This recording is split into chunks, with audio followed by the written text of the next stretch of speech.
వేరుశనగపప్పు టమాటా పచ్చడి చూపించబోతున్నాను.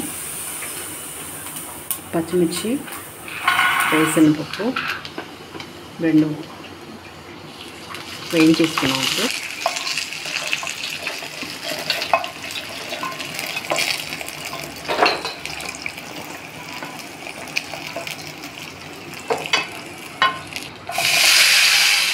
ఇందులోకి వెల్లుల్లి ఒక 10 రెబ్బలు వేసుకున్నాను.